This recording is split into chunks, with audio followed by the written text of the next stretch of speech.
You think your suffering comes from weakness, that the exhaustion you feel after another day in the world is because you aren't strong enough, disciplined enough, or resilient enough.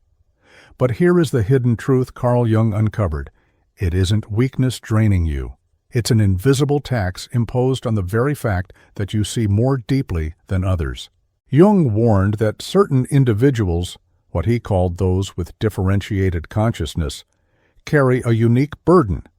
They don't just perceive reality, they perceive the undercurrents beneath it, the motives behind words, the fractures behind smiles. They pick up on things the rest of the world is designed to ignore, and every perception, every psychic download comes at a cost. This wasn't depression, this wasn't laziness, this was the slow hemorrhage of energy caused by living in environments that were not built for rare minds. Jung described these as toxic psychological environments, the echo chambers, comparison arenas, performance theaters, places that rewire the mind to work against itself, like parasites living in the soul. Think of it this way. The ordinary man can walk into a room and simply see faces. You, the bright one, walk into the same room and absorb the tensions, the betrayals, the suppressed rage behind polite conversation. Jung called this the affect-toned complex, the psyche's radar system that locks onto the unspoken, but like any radar, it consumes energy to function. Therefore, what grants you vision also drains you silently. They see only the mask. You sense the shadow. They hear only the words. You feel the intentions behind them. They live in surfaces. You drown in depth.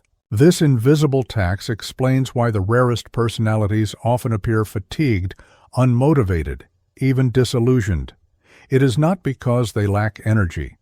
It is because they are leaking it constantly into unconscious systems demanding to be carried. Jung documented patients who seemed normal on the outside, yet crumbled internally because they spent years absorbing everyone else's unprocessed pain. And here is the paradox. Society will tell you this sensitivity is your flaw. But Jung knew it is also your gift. What breaks most people down can, if integrated, turn into psychological gold.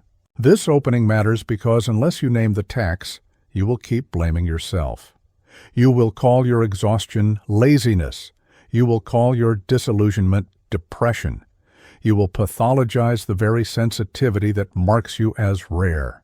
Jung's warning was simple but devastating. Until you make the unconscious conscious, it will direct your life, and you will call it fate.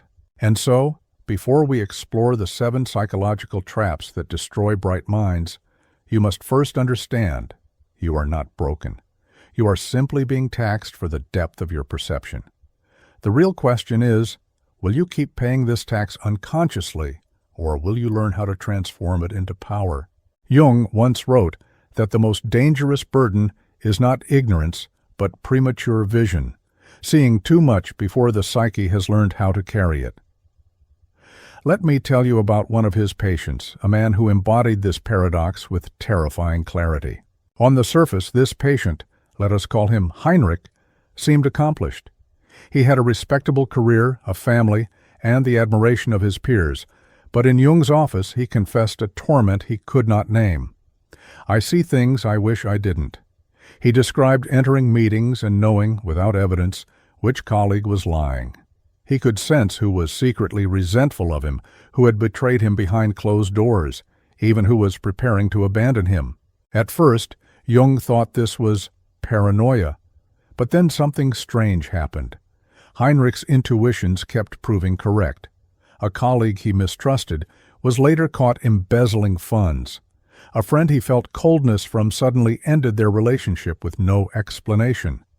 Time after time, what Heinrich saw was confirmed by external reality. This was not madness. It was what Jung called perception via the unconscious, intuition sharpened to surgical precision. But here lies the danger. Heinrich could not turn it off. Every interaction became an X-ray machine.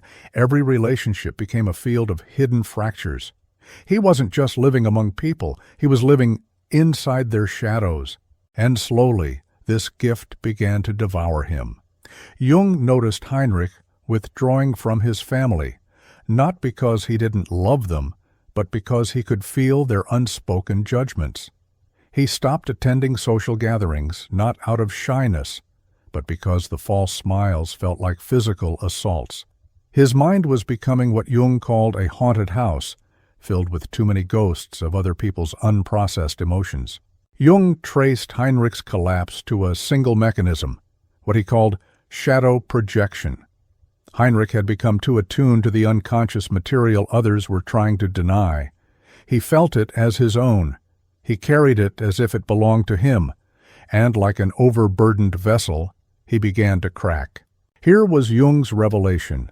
Heinrich's suffering was not a personal failing. It was the tax we spoke of earlier, the invisible toll exacted on those who see what others cannot bear to face. Because the collective unconscious resents exposure, it punishes the one who brings its secrets to light. Therefore, Heinrich's gift turned into exile. But Jung did not abandon him to despair.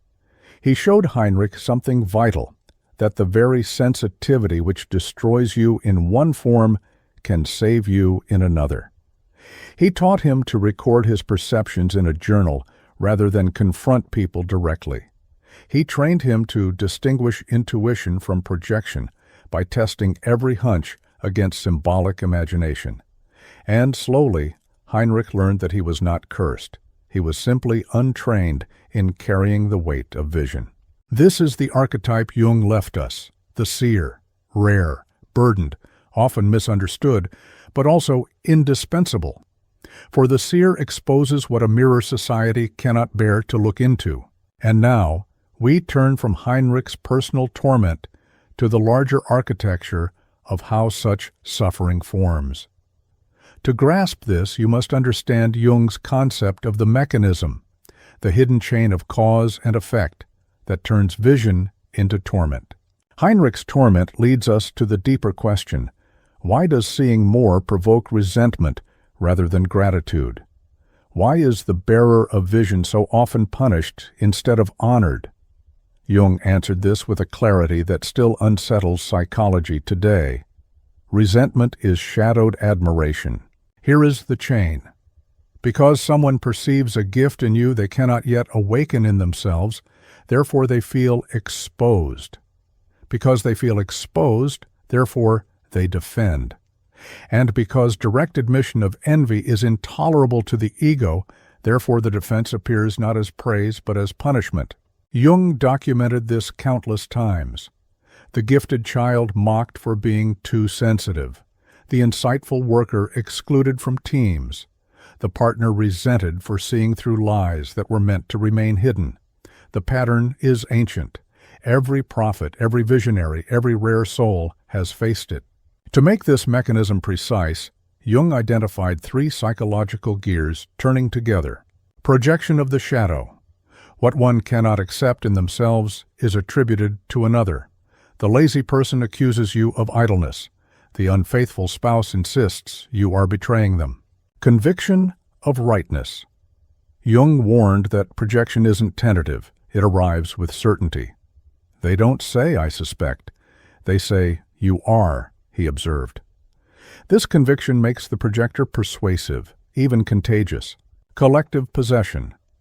Once a few people share the same projection, it grows into what Jung called a psychological storm, sweeping families, workplaces, even entire communities into false narratives. Notice how inevitable this feels. Because the unconscious cannot bear its own burden, therefore it must place it on you. Because it places it on you with certainty, therefore others believe it. Because others believe it, therefore you become the scapegoat. This is why Jung wrote, until you make the unconscious conscious, it will direct your life, and you will call it fate. Now recall Heinrich. He wasn't paranoid. He was registering projections in real time, but without training, he absorbed them rather than reflecting them, and that absorption was his downfall. Here is the paradox you must face. The more rare your vision, the more resentment you attract. Not because you are wrong, but because you are too accurate. Jung compared this to shining light into a darkened room. The eyes flinch, not because the light is evil, but because they were unprepared to see. And so resentment is not merely hostility, it is evidence, proof that your perception is functioning at a level others have not yet integrated. To recognize this mechanism is to stop confusing hostility with truth. The backlash is not against you. It is against their own shadow, which you have unwillingly revealed. This is the mechanism, and once you see it, you stop asking, "Why don't they appreciate me?" Instead, you begin asking, "How do I carry vision without absorbing the poison it provokes?" That is the question we now turn to, and the first step is preparation, grounding yourself before you begin the tests that will reveal who resents your light. Before you begin the 8 hidden tests, you must first prepare your inner stance. Without preparation, you risk falling into the very traps you are trying to detect. Jung warned repeatedly, "The meeting of 2 personalities is like the contact of 2 chemical substances. If there is any reaction, both are transformed." If you walk into these tests ungrounded, you will not only observe resentment, you will absorb it. The first rule of preparation is curiosity, not courtroom. You are not here to prove guilt. You are here to gather signals. If you walk into this process seeking vindication, your shadow will interfere, and projection will meet projection. But if you walk in like an anthropologist of the psyche, you will see clearly without inflaming the storm. The second rule is pattern overpoint. Jung emphasized that the unconscious is revealed in repetition, not in single events. 1 cold look means nothing. 5 cold looks in identical contexts. That is the unconscious breaking through. Therefore, run the full sequence of tests before rendering any judgment. The third rule is somatic neutrality. Your body is the first mirror. If you walk in tense, they will sense it and adjust their mask. If you walk in collapsed, they will sense weakness and attack. Before each test, take 60 seconds. Straighten your spine, deepen your breath, release your jaw. Jung called this creating a psychological container, the inner space that can hold whatever emerges without leaking. The fourth rule is never weaponize data. These tests are not ammunition to throw back at people. If you confront resentment directly, "I knew you were jealous," you create open conflict, which only strengthens projection. The goal is clarity for you, not confession from them. And the final rule is protect your perimeter. Limit disclosure. Do not share your deepest fears or highest hopes with those you are testing. Jung advised keeping the most vulnerable material within a trusted container, a journal, a therapist, or a rare confidant. If you hand ammunition to a resentful psyche, it will be used against you. Once you are grounded, the battlefield shifts. You are no longer the hunted empath, absorbing every dart unconsciously. You are the observer, calm, neutral, quietly running diagnostics. From here, we can begin the first of the hidden tests, the small wind drop. The first test is simple, too simple in fact, which is why it works. Jung observed that resentment reveals itself most clearly not in crises, but in small victories. To detect it, you must perform what I call the small wind drop. Here is the setup. Share a modest success with someone. Not a grand triumph, not a boast, just a small, truthful achievement. "I finally finished that report. I've started exercising again. I learned a new skill this week." The kind of accomplishment that a healthy psyche can celebrate easily. Now, observe the response. Jung taught that unconscious material leaks through tone and timing, not just words. The genuine supporter asks one sincere follow-up within 10 seconds. "That's great. How did it go?" Their eyes brighten, their body leans in, their energy expands. You feel lifted. But the resentful one cannot metabolize your growth. They pivot away, minimize, or subtly one-up. "Oh, I've been doing that for years." Well, that's nothing compared to what's ahead. Or worse, a silence heavy enough to suffocate the joy you just shared. Jung called this the shadow's recoil. the psyche flinching at evidence of someone else's wholeness. Why does this matter? Because resentment is allergic to light. Your success, however small, reminds them of their unlived life. Because they cannot admit admiration, therefore it curdles into resistance. And because it curdles, therefore they must puncture your joy to relieve their own discomfort. Here is your clean next move. Do not confront, do not defend. Simply thank them, and then turn the spotlight gently back. Thanks for listening. What are you working on these days? Notice their energy. Do they rise to meet you in mutual exchange, or do they wither, resentful that you dared to shine? Jung emphasized that it is not the single remark that matters, but the pattern. Run this test across time and contexts. If every drop of your small wins evaporates into cold silence or covert deflation, you are standing in the field of resentment. This is only the beginning, for if they cannot tolerate a spark, how will they respond to shared light? That is the essence of the next test, the shared spotlight offer. If the small wind drop tested their ability to celebrate your spark, the shared spotlight offer tests their willingness to share the flame. Jung warned that envy mutates into sabotage most clearly in collective settings, where credit, visibility, and recognition are on the line. Here is the setup. Extend an invitation that benefits both of you. Ask them to co-present a project. Suggest writing something together. Offer to introduce them alongside you in a social or professional circle. The key is that the spotlight is not yours alone. It is genuinely shared. Now, watch closely. Do they respond with enthusiasm, or does the atmosphere thicken? Jung noticed that the resentful psyche cannot easily accept equality because equality feels like diminishment when they secretly crave superiority.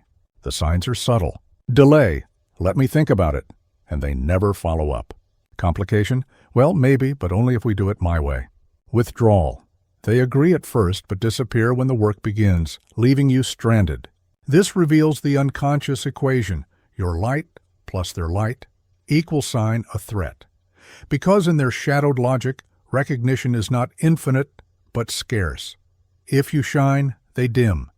If both shine together, they feel erased.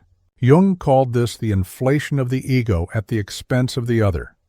The projector cannot tolerate co-ownership because it mirrors their own inadequacy. Your clean next move. Document roles clearly. If they vanish, proceed alone with transparent updates. Since timelines are tight, I'll move forward with the section we discussed. You're welcome to add later. No blame, just clarity. Jung emphasized that clarity dissolves projection. Blame only feeds it. This test matters because it foreshadows collaboration patterns. If they cannot stand beside you when both can win, they will certainly undermine you when the stakes are higher. And so, we move deeper. Having tested their response to shared light, we must now test their willingness to contribute when the benefit is yours. That is the essence of the next diagnostic, the lift request. The first two tests revealed whether they can celebrate your spark and whether they can stand beside your light.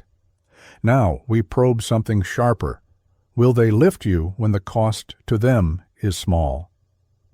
Jung observed that resentment often masks itself as busyness or forgetfulness, but the pattern is unmistakable once tested.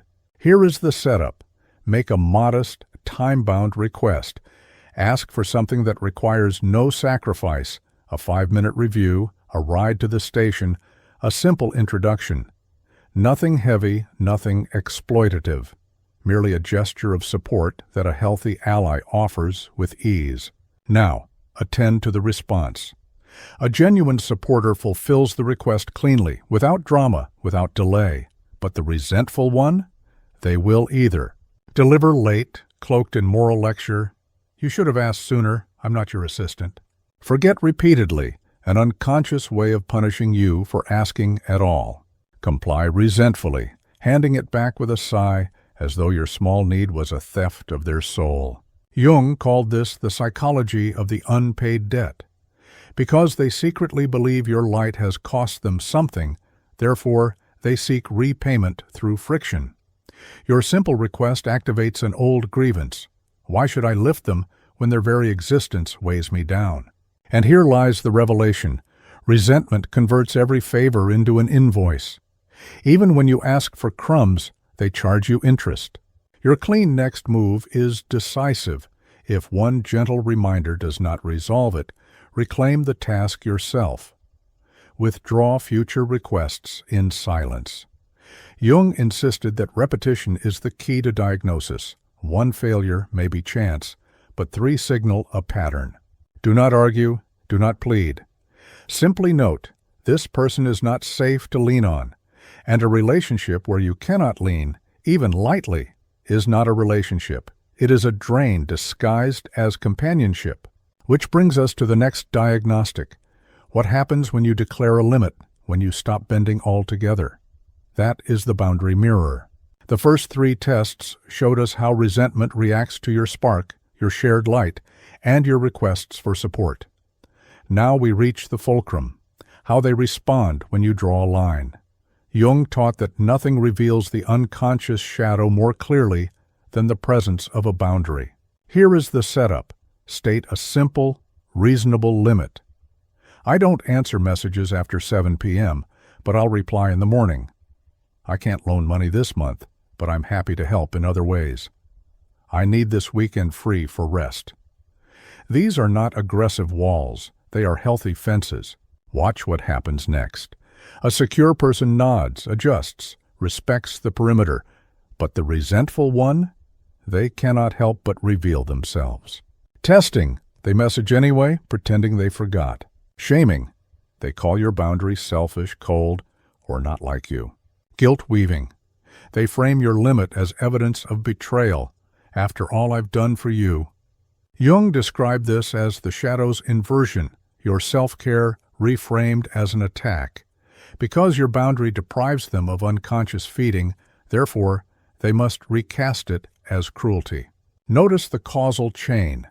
Because you drew a line, therefore they feel exposed. Because they feel exposed, therefore they attack the very act of your protection. The clean next move is repetition without apology. I'll respond tomorrow, as I mentioned. If they persist, escalate to consequence. If this timing doesn't work, let's shift our communication to email. Calm, neutral, consistent. Jung warned that over-explaining only deepens the projection field. This test matters because boundaries are not luxuries. They are diagnostic tools. If someone respects them, they are safe to deepen with. If they resist them, you have discovered resentment in its purest form, the belief that your life exists for their consumption. And if they cannot honor your limits, what happens when you give them something generous? Public praise? That is the substance of the next test. The earlier tests have shown us how resentment responds to your spark, your shared light, your requests, and your limits. Now we turn the spotlight outward. Jung noticed that one of the fastest ways to expose unconscious hostility is to give someone a gift they cannot return, sincere public praise. Here is the setup. In a group setting, a meeting, a gathering, a shared circle, acknowledge their contribution. Make it specific and genuine. Her research clarified the project for all of us. He was the one who made this idea workable. Not flattery, not manipulation, but true recognition. Then pause, observe, because here is the paradox. A healthy psyche receives praise with grace, maybe even mirrors it back. But the resentful one, they cannot digest it. Watch for 3 tells. Deflection. Oh, it was nothing, quickly pivoting the attention away, not out of humility, but discomfort with equality. Reverse jab. Turning your praise into an opportunity to needle you. Yes, I did that, unlike some people. Silence. A cold vacuum where gratitude should have bloomed, the absence heavier than words. Why does this happen? Because resentment cannot bear evidence that you see them clearly. To accept your praise is to acknowledge that you stand above them in awareness. Because they secretly crave admiration. Therefore, they experience your gift as humiliation. Jung described this as the inflation-deflation dynamic. The ego resents what it most longs for. The clean next move is subtle but firm. Keep praising truthfully, but stop expecting reciprocity. Do not punish them for their silence. Simply note it. In Jung's words, what you resist not only persists, but grows in size. By refusing to battle their resistance, you avoid energizing the shadow field. This test matters deeply because if someone cannot tolerate you lifting them in public, they will never tolerate you being lifted in public. What they reject in gratitude, they will soon attack in envy. And so we move forward. If praise destabilizes them, what happens when the issue is not admiration but ownership, when an idea enters the room? That is the next test, the idea custody check. If the public praise probe showed us how resentment handles being lifted, the idea custody check reveals how it handles being equal owners of creation. Jung observed that nothing exposes hidden rivalry more quickly than the appearance of a new idea. Here is the setup. Share a non-critical idea in conversation, something exploratory, light, even playful. A suggestion for a project, a creative angle, a small innovation. Offer it without claiming too much ground. Then wait. The response will tell you everything. A secure ally may expand the idea, add to it, or acknowledge its source with respect. But the resentful one? They cannot allow you to remain the custodian. Watch for two primary distortions. Seizure. They present your idea as their own, later repeating it without attribution. Jung called this the appropriation of psychic content, the shadow, stealing what it cannot generate. Blockade. They dismiss or delay the idea, but only until they can control it, repackaging it later when they can take full credit. Why? Because your creativity mirrors their inner poverty. Because your originality confronts their dependence on borrowed thought, therefore they must either steal or suppress. Jung noted that envy always takes one of two forms, possession or destruction. Here is the clean next move. Watermark your ideas lightly. Document them in writing, an email, a shared note, while inviting collaboration. Then watch. If they seize, you have a record. If they block, you have proof of pattern. Do not accuse, simply track. Clarity is your ally, not confrontation. This test matters because custody of ideas is custody of power. If someone cannot honor the origin of your thought, they will not honor the integrity of your soul. Jung wrote that betrayal begins in small things, long before the decisive act. The theft of an idea is never trivial. It is the shadow rehearsing for larger thefts. And if they cannot handle ownership, how will they handle morality? That brings us to the next test, the virtue pressure. We have seen how resentment reacts to your spark, your shared light, your requests, your boundaries, your praise, and your ideas. Now we arrive at one of the most insidious forms, when resentment cloaks itself in moral clothing. Jung warned that nothing disguises shadow so effectively as virtue. Here is the setup. Say no to a request that would cost you too much. Decline to join an extra project. Refuse to loan money. Turn down an invitation when you need rest. A healthy psyche respects the refusal. But the resentful one seizes this moment to flip the script. Three forms appear again and again. Moral indictment. I thought you cared about me. Guilt escalation. Anyone else would have helped. Identity attack. This isn't like you. You're not the generous person I thought. Jung described this pattern as the moralizing projection. When the shadow cannot tolerate its dependency, it rebrands your autonomy as sin. Because they cannot say, I resent your strength, therefore they say, you have failed in compassion. The mechanism is cruel but precise. Because you asserted a limit, therefore they feel diminished. Because they feel diminished, therefore they must paint you as defective. Because they succeed in painting you as defective, therefore they restore the illusion of their superiority. Your clean next move is to calmly reveal the trade-off. Saying yes would have cost me too much elsewhere. No elaborate defense, no sermon, simply the truth. Jung emphasized that truth, spoken without aggression, dissolves moral inflation. This test matters profoundly. If someone habitually frames your limits as failures of virtue, you are not in relationship. You are in a tribunal. And in such a tribunal, you will always stand accused. Now we arrive at the final diagnostic. Having tested small wins, shared light, support, boundaries, praise, ideas, and morality, there remains only one domain, the future itself. This is the future alignment invite. This final test asks the most dangerous question of all.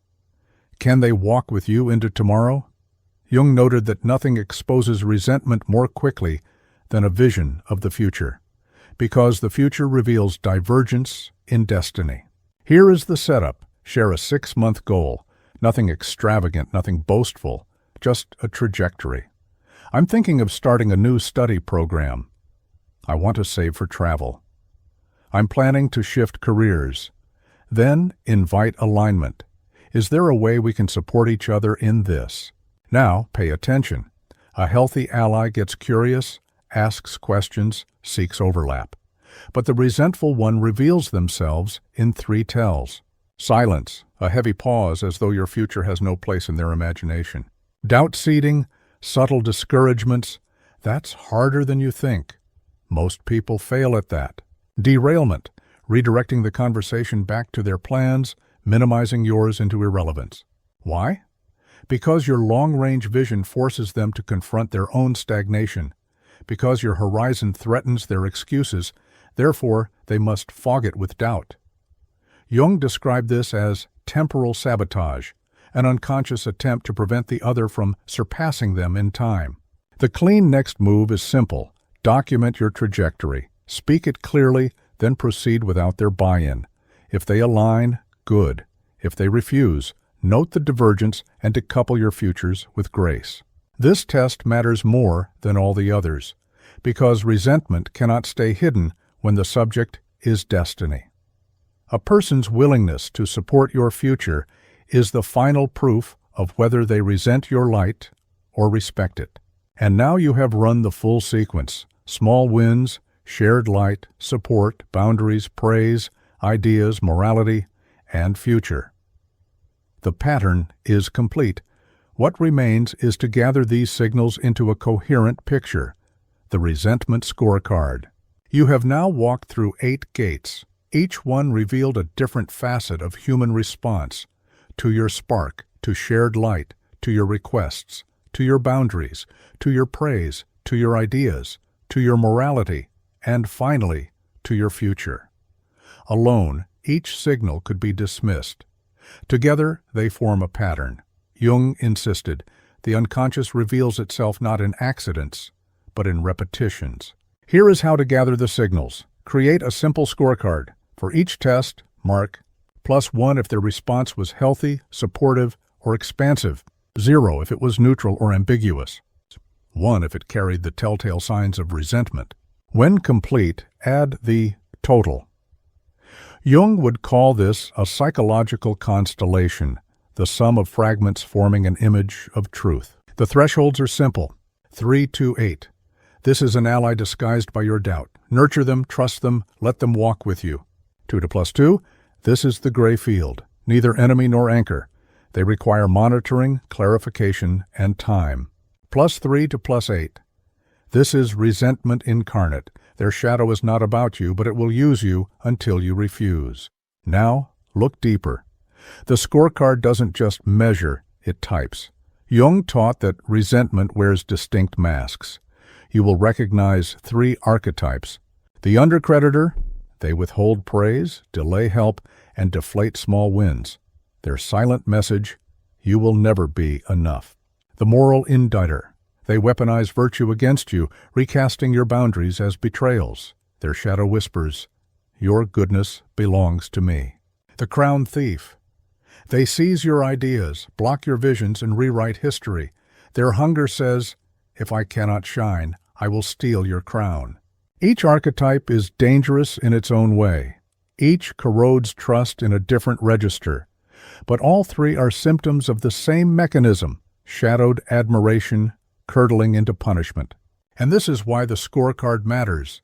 It replaces vague unease with clarity.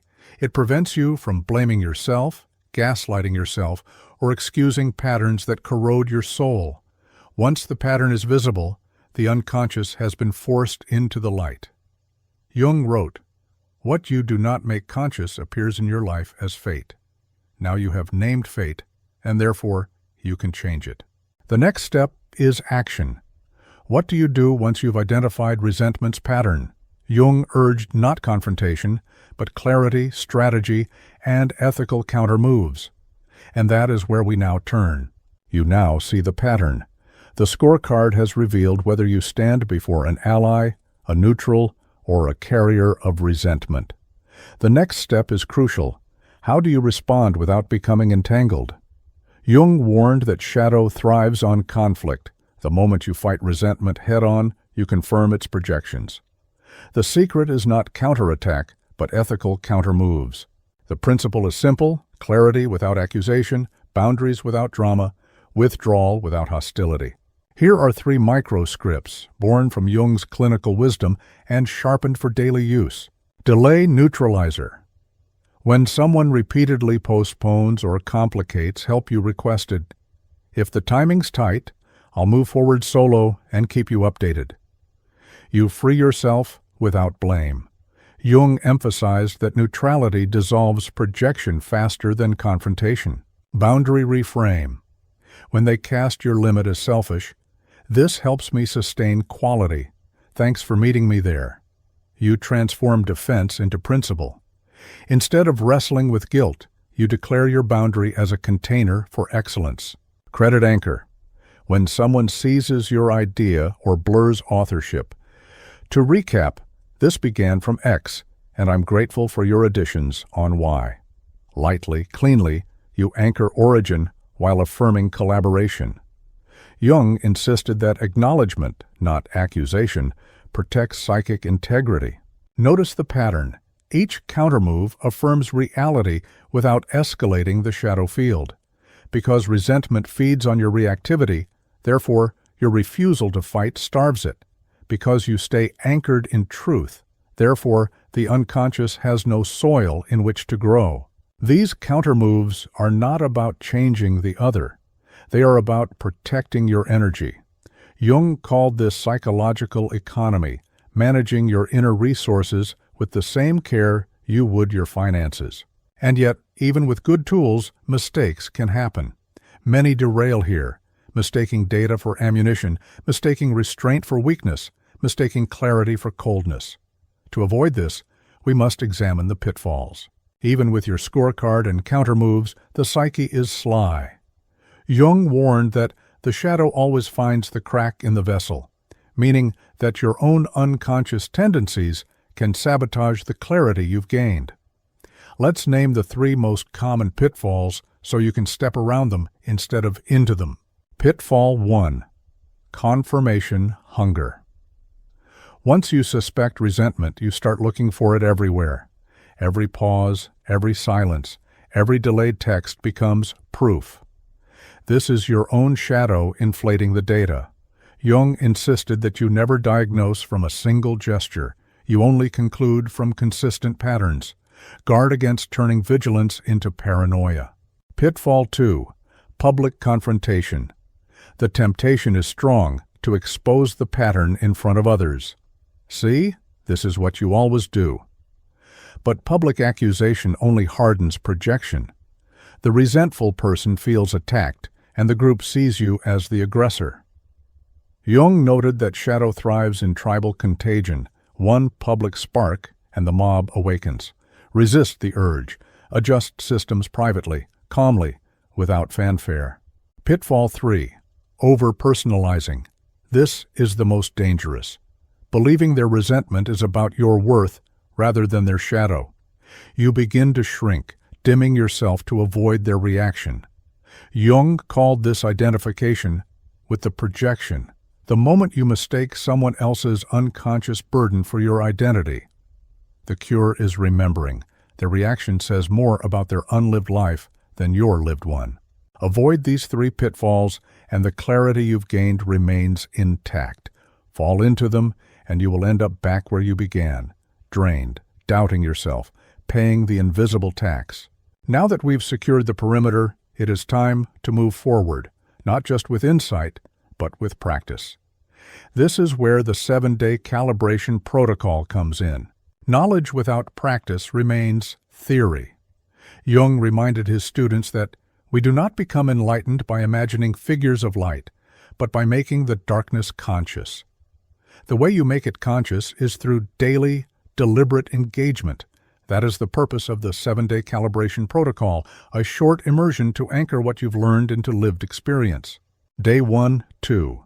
Run the first 2 tests. Drop one small win into conversation. Offer one shared spotlight opportunity. Record their responses without judgment. Do not analyze yet. This is data gathering. Day 3, 4. Lean on the relationship. Make one small lift request. Then set one clear boundary. Again, journal their responses. Are delays emerging? Are boundaries reframed as betrayal? Day 5. Praise and custody. Give them public recognition. Share one exploratory idea and step back. Note carefully whether they reciprocate, seize, or remain silent. Day 6. The moral edge. Decline one request with a clear but gentle no. Write down the reaction. Was it respect or was it moral indictment? Day 7. The future line. Share a 6-month vision and invite alignment. Write the words they chose. Did they encourage? Did they fog? Did they redirect to themselves? At the end of the week, gather your notes. Fill out the scorecard, add the totals, identify the archetype, and then make a conscious choice: nurture, monitor, or de-risk. Jung would say, this is the moment individuation occurs, the moment you stop living at the mercy of projections and begin shaping your life with conscious discrimination. Do not rush this process. 7 days is not the end. It is the ignition. Once calibrated, you will begin to see patterns everywhere, not with paranoia, but with precision. And this precision is what liberates you from the invisible tax. With integration underway, we must now zoom out. What does it mean for the culture at large when individuals like you stop paying resentment's tax? That is our next horizon. Up to this point, we've spoken of you, your spark, your boundaries, your clarity. But Jung insisted that individuation is never only personal. The world hangs on a thin thread, and that thread is the psyche of man, he warned. When one psyche collapses under the tax of resentment, the collective suffers. When one psyche holds its light intact, the collective strengthens. Consider the stakes. A family where the rare soul keeps dimming their light breeds generations of silence. A workplace where the visionary is scapegoated stagnates into mediocrity. A culture where resentment wins becomes, in Jung's words, a society possessed by its own shadow. But when even one person refuses to pay the tax unconsciously, a different current is born. You become what Jung called a permission giver. By protecting your light, you create ripples that remind others they can protect theirs. By holding your boundary without hostility, you model psychological hygiene. By refusing to collapse under projection, you make projection visible and therefore less powerful. Because when the unconscious is named, it loses its grip. Because when one refuses to carry the unlived lives of others, the possibility of authentic life re-enters the world. This is why your clarity matters, not just for you, but for the culture. Protecting your light is not selfishness, it is service. And so we return to where we began, the invisible tax. But now we can reframe it, not as a curse, but as a summons.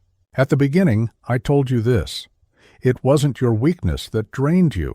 It was the invisible tax imposed on bright souls. Now you see the truth with sharper eyes. This tax is not inevitable. It is the fee the unconscious charges when you carry what others refuse to face. And once you name it, you can refuse to pay it. Jung taught that until you make the unconscious conscious, it will direct your life and you will call it fate. You have made it conscious.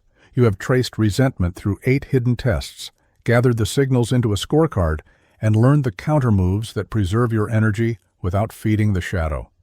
You are no longer paying blindly. The danger isn't that you see too much. The danger is failing to build a conscious relationship with that ability. Because when you do, your vision becomes not a curse, but a medicine for you, for your relationships, for the culture starving for authenticity. So here is your commission. Run the 7-day calibration protocol. Share your reflections. Identify whether you face the undercreditor, the moral indicter, or the crown thief. And then tell your story, because when you speak it, others recognize themselves. You become a signal fire in a world of fog. Protect your light, not because the world resents it, but because the world needs it.